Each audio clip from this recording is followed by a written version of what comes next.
Aujourd'hui, je vais vous donner une méthode complète pour vous organiser. On a parlé d'organisation toute la semaine. On a vu cette semaine comment faire. On a vu des points importants. On a vu aussi pourquoi c'était important. Finalement, j'ai pris cette analogie qui était que c'était un peu comme quelqu'un qui fait une boutique qui fabriquait des vêtements, une usine qui fabriquait des vêtements, une marque plutôt qui fabriquait des vêtements. On peut avoir des très beaux vêtements, des vêtements de bonne qualité. Ça, c'est la régularité. Mais si on n'arrive pas à les acheminer à ses clients, il va absolument rien se passer. On va pas gagner d'argent. Et pour moi, l'organisation, c'est ça, c'est la logistique. Je peux avoir des compétences, je peux être autodiscipliné, je peux être régulier et je peux toujours améliorer ces compétences. Mais si à un moment donné, je rentre pas dans le concret, si à un moment donné, j'arrive pas à faire tout rentrer dans mon organisation par rapport à ma vie, mes obligations, ma famille, etc., forcément, je ne peux pas y arriver. C'est pour ça que l'organisation, c'est un point si vital véritablement pour prendre le contrôle de ses journées.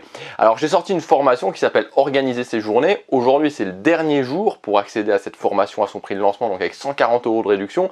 Vous avez toutes les informations dans le premier lien dans la description. Ça se termine ce soir à 23h59. Vous savez, j'aime aussi donner beaucoup de valeur aux gens qui suivent mon contenu gratuit.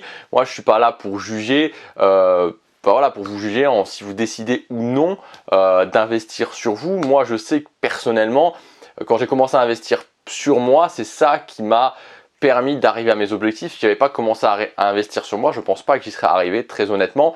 Mais chacun fait ses choix. Et alors, bien évidemment que dans le contenu payant, dans la formation, il y a plus de choses. On voit ça en détail, on fait ça ensemble, on construit ça ensemble. Mais aujourd'hui, je voudrais aussi, pour ceux qui vont ne pas décider d'investir sur eux, vous donner de la valeur pour que vous puissiez avoir une méthode qui va vous permettre aussi de construire une nouvelle organisation. Le premier point, c'est que vous devez être conscient très clairement aujourd'hui de ce que vous faites. Et même, et dans 100% des cas, si vous avez l'impression qu'aujourd'hui vous savez exactement ce que vous faites, que ce que vous faites est optimal et que vous n'avez pas suffisamment de temps, c'est faux.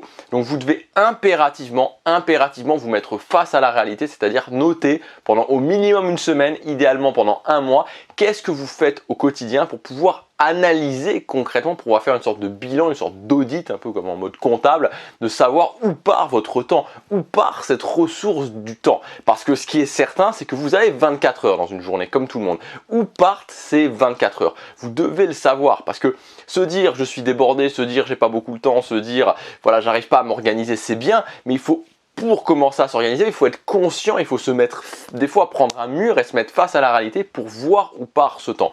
Donc tout simplement, je vous conseille de prendre un cahier ou un carnet plutôt, que vous pouvez emporter, que vous pouvez noter, ou alors vous le faites sur votre iPhone et vous le reportez sur le cahier le soir, chaque jour de noter concrètement ce que vous faites. Dans la formation, on commence par faire ça, mais on ira plus loin parce qu'on fera une analyse en détail. Je vous ai notamment mis une feuille, vous avez une feuille de calcul dans la formation à disposition.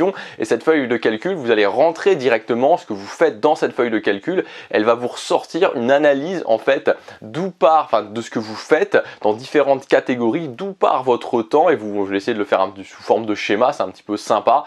Comme ça, vous avez vraiment une analyse précise de concrètement dans quelles différentes catégories vous utilisez votre temps. Donc premièrement, vous mettre face à la réalité. Deuxièmement, c'est mettre en place ce que j'appelle moi la carte, c'est-à-dire un ensemble de différentes listes correspondant à différentes catégories qui vont vous permettre de savoir dans chacune de ces catégories qu'est-ce que vous faites et comment vous définissez vos priorités.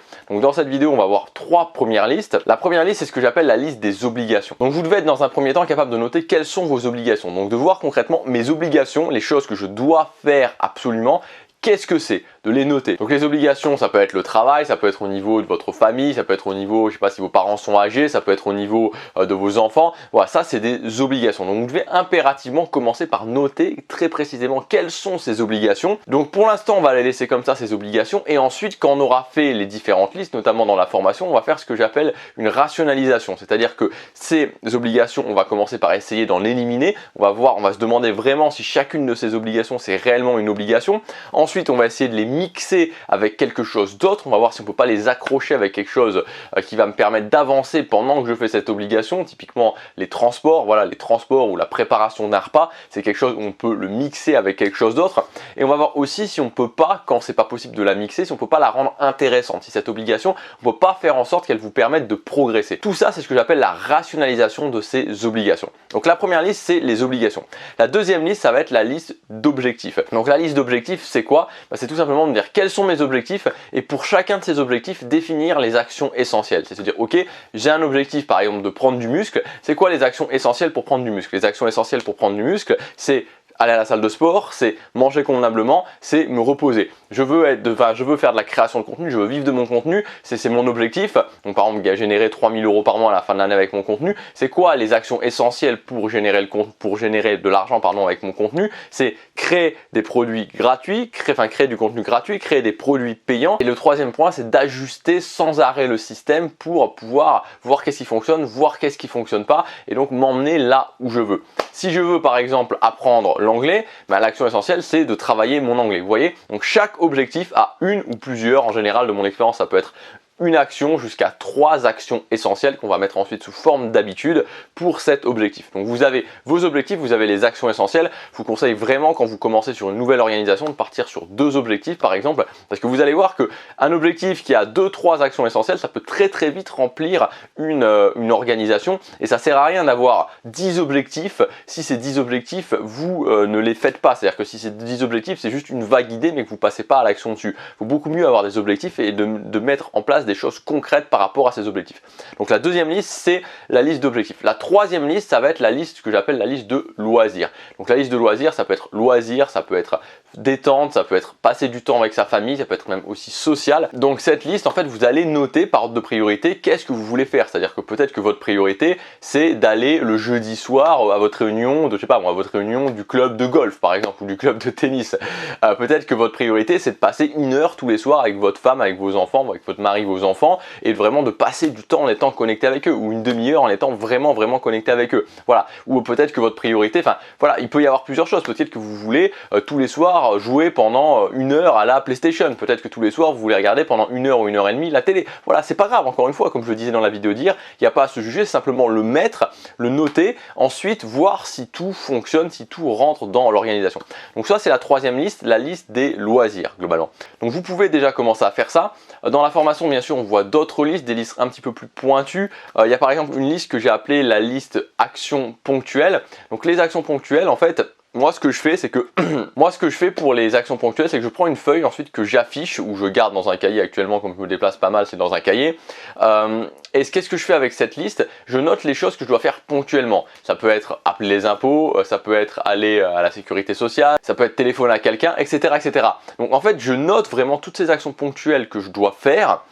Donc elles sont regroupées dans cette liste et je vais définir des plages horaires. Ça dépend des moments, mais en général, ça va être une plage horaire de 2 heures par semaine. Pour moi, ça suffit, où je vais faire ces actions ponctuelles. Donc pendant cette plage horaire de 2 heures, je sais que c'est le moment de faire mes actions ponctuelles. Donc je sais que par exemple, le vendredi de 10 h à midi, je fais ça. Je prends ma liste et je commence à faire ces actions ponctuelles.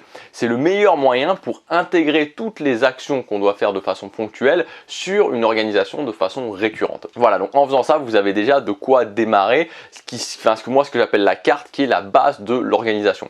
Ensuite, le deuxième concept pour s'organiser, c'est ce que j'appelle la semaine perpétuelle. Donc la semaine perpétuelle, qu'est-ce que c'est? C'est une semaine où on va intégrer absolument toutes les listes dans cette semaine. Et c'est-à-dire que cette semaine, elle va se répéter à l'infini. Ça veut dire qu'il n'y aura pas d'objectifs, il n'y aura pas de choses qui ne sont pas comprises dans la semaine. Tout est absolument compris dans cette semaine. Ça va donner quelque chose de récurrent, ça va donner quelque chose où il y a du rythme. Vous n'aurez pas à vous poser la question de savoir qu'est-ce que je dois faire à ce moment-là ou qu'est-ce que je dois faire à ce moment-là, parce que toutes les semaines ça va revenir. Alors, vous pourrez l'ajuster, mais toutes les semaines ce sera la même chose. Comme je vous disais, tout sera compris, donc il n'y aura pas de choses qui seront laissées à l'abandon dans cette semaine perpétuelle. Le troisième point, ça va être de décider les structures que vous mettez en place. Donc les structures, qu'est-ce que ça peut être? Ça peut être une routine matinale, ça peut être une routine du soir, ça peut être d'autres choses aussi. Donc ces structures, vous allez les définir avant justement d'organiser votre semaine perpétuelle. C'est très important d'avoir des structures, ça solidifie l'organisation. Moi je suis un grand fan des structures, mes journées sont sous un format très structuré. Ça me permet justement d'avoir plus d'autodiscipline sans devoir fondamentalement faire des efforts. Ça me permet de tenir mes habitudes sans devoir faire plus d'efforts. Donc la structure, c'est vraiment le meilleur ami, j'ai envie de dire, de l'organisation, le meilleur ami de l'autodiscipline, le meilleur ami de la régularité. Donc intégrer des structures à sa journée, avoir une journée qui est structurée, c'est quelque chose d'essentiel. Le cinquième point, ça va être de définir les moments de totale liberté. Alors qu'est-ce que c'est les moments de totale liberté? Il y a souvent quelque chose qui revient quand je parle d'organisation, c'est oui, mais si on est organisé organisé, on devient un petit peu un robot. Il faut savoir que si vous agissez au feeling, c'est possible d'agir au feeling, mais vous n'allez pas réussir vos objectifs. Vous n'allez pas réussir à faire ce qui est important pour vous dans votre vie. Vous allez être prisonnier de votre quotidien. C'est votre quotidien, c'est les événements qui vont décider pour vous. Et c'est non pas vous qui allez décider de où vous voulez emmener votre vie. Donc moi, je ne suis pas un grand fan du feeling parce que l'idée est sympa, mais la vérité, c'est que si vous faites les choses au feeling, vous n'allez pas avancer. En revanche, pour moi, le bon mix, ça consiste à faire une grande partie, la plus grande partie en étant organisé et de s'octroyer des moments de totale liberté. Donc en général, ça va être plutôt le week-end et vous pouvez définir des moments de totale liberté, des moments où vous ne vous organisez pas du tout. Et là, vous êtes 100% au feeling. Donc vous pouvez avoir les deux, en fait, c'est le meilleur des deux que vous prenez. À la fois, vous êtes organisé pendant la plus grande partie du temps et ça va vous permettre d'atteindre ce que vous voulez, de créer la vie que vous voulez. Et en même temps, à certains autres moments, vous pouvez être en totale liberté, vous lever le matin et vous dire bon, qu'est-ce que je vais faire aujourd'hui et d'être totalement libre par rapport à ça. Vous voyez ce que je veux dire? Donc après, comment définir ces moments de totale liberté? Quel pourcentage de moments de totale liberté je dois m'octroyer?